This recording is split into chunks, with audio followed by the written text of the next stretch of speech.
കോൺഗ്രസുമായി രഹസ്യധാരണ. തിരുവനന്തപുരം ജില്ലയിൽ 50 ഇടങ്ങളിൽ ബി.ജെ.പി. മുന്നണിക്ക് സ്ഥാനാർത്ഥികളില്ല.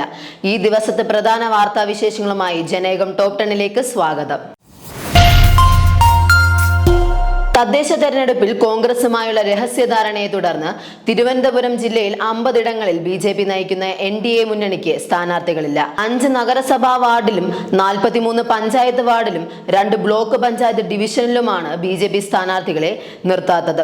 നല്ല രാഷ്ട്രീയ സ്വാധീനമുണ്ടെന്ന് പാർട്ടി നേതൃത്വം അവകാശപ്പെടുന്ന ജില്ലയിലാണ് ഇത്രയും സ്ഥലങ്ങളിൽ സ്ഥാനാർത്ഥികളില്ലാത്തത്. തിരുവനന്തപുരം കോർപ്പറേഷൻ അടക്കമുള്ള സ്ഥലങ്ങളിൽ കോൺഗ്രസും ബി.ജെ.പിയും തമ്മിൽ രഹസ്യധാരണ ഉണ്ടെന്ന ആക്ഷേപം സജീവമായിരിക്കുകയാണ് പുതിയ നീക്കം.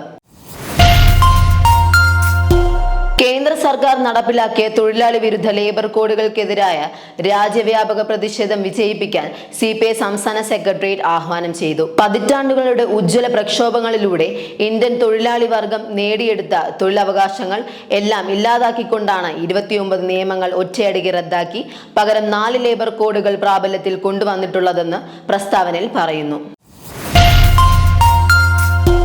ആസന്നമായ ക്രിസ്മസ് പുതുവത്സര അവധിക്കാലത്ത് കേരളത്തിലേക്കുള്ള യാത്രക്കാരുടെ അമിതമായ തിരക്കും യാത്രാ ദുരിതവും പരിഹരിക്കുന്നതിനായി രാജ്യത്തെ പ്രധാന മെട്രോ നഗരങ്ങളിൽ നിന്ന് കേരളത്തിലേക്ക് അടിയന്തരമായി പ്രത്യേക ട്രെയിൻ സർവീസുകൾ പ്രഖ്യാപിക്കണമെന്ന് ആവശ്യപ്പെട്ട് P. സന്തോഷ് കുമാർ MP കേന്ദ്ര റെയിൽവേ മന്ത്രി അശ്വിനി വൈഷ്ണവിന് കത്തയച്ചു.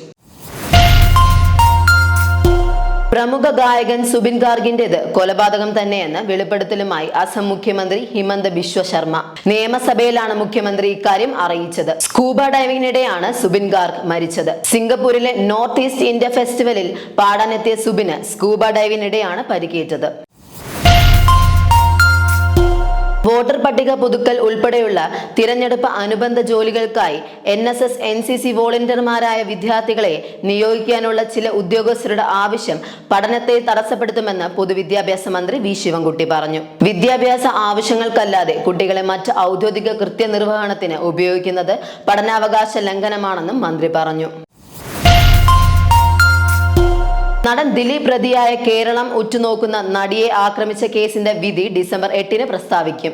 കേസ് ഇന്ന് വിചാരണ കോടതി വീണ്ടും പരിഗണിച്ചപ്പോഴാണ് ഡിസംബർ 8-ന് വിധി വരുമെന്ന് അറിയിച്ചത്. കേസിൽ ഇന്ന് പൾസർ സുനി അടക്കം 5 പ്രതികൾ ഹാജരായി. വർഷങ്ങളോളം നീണ്ട നിയമ പോരാട്ടങ്ങൾക്കൊടുവിലാണ് കേസിന്റെ വിധി വരുന്നത്. 2025 ഏപ്രിൽ അന്തിമവാദം പൂർത്തിയായിരുന്നു. അണ്ടർ 23 വനിതാ 20 ചാമ്പ്യൻഷിപ്പിൽ കേരളത്തിന് തുടർച്ചയായ 2ാം വിജയം. ജാർഖണ്ഡിനെ 4 വിക്കറ്റിനാണ് കേരളം പരാജയപ്പെടുത്തിയത്. ആദ്യം ബാറ്റ് ചെയ്ത ജാർഖണ്ഡ് 20 ഓവറിൽ 8 വിക്കറ്റ് നഷ്ടത്തിൽ 75 റൺസ് എടുത്തു. മറുപടി ബാറ്റിംഗിന് ഇറങ്ങിയ കേരളം 17 പന്തുകൾ ബാക്കി നിൽക്കെ ലക്ഷ്യത്തിലെത്തി. മത്സരത്തിൽ നിന്നും പിന്മാറാൻ പണം വാഗ്ദാനം ചെയ്ത UDF സ്ഥാനാർത്ഥികളുടെ പരാതിയിൽ BJP നേതാക്കൾക്കെതിരെ കേസ്. പാലക്കാട് നഗരസഭ 50-ാം വാർഡിലെ UDF സ്ഥാനാർത്ഥി രമേശ് ബാബുവിന്റെ പരാതിയിൽ BJP നേതാക്കളായ നഗരസഭാ അംഗം K. ജയലക്ഷ്മി, സ്ഥാനാർത്ഥിയുമായ സുനിൽ മോഹനനും അടക്കം 4 പേർക്കെതിരെയാണ് പാലക്കാട് ടൗൺ നോർത്ത് പോലീസ് കേസെടുത്തത്. തദ്ദേശ തെരഞ്ഞെടുപ്പിൽ UDF-ന് വേണ്ടി പ്രചാരണം നടത്തുന്ന ലൈംഗിക ആരോപണ കേസിലെ ആരോപണ വിധേയൻ രാഹുൽ മാങ്കൂട്ടത്തിൽ MLA-ക്കെതിരെ വിമർശനവുമായി കോൺഗ്രസ് നേതാവ് രമേശ് ചെന്നിത്തല. ഒരു ഘട്ടത്തിലും ആരും രാഹുലിനെ തിരിച്ചെടുക്കാൻ ആവശ്യപ്പെട്ടിട്ടില്ലെന്ന് അദ്ദേഹം പറഞ്ഞു. രാഹുൽ പാർട്ടിക്ക് പുറത്താണ്, പിന്നെ പ്രചാരണത്തിന് ഇറങ്ങുന്നത് ശരിയല്ലെന്നും ചെന്നിത്തല പറഞ്ഞു. US റഷ്യ മധ്യസ്ഥതയിലുള്ള സമാധാന പദ്ധതിയെക്കുറിച്ച് ജനീവയിൽ US യുക്രൈൻ പ്രതിനിധികൾ ചർച്ചകൾ തുടരുന്നതിനിടെ യുക്രൈൻ തലസ്ഥാനമായ കീവിൽ ബോംബ് വർഷം തുടർന്ന് റഷ്യ.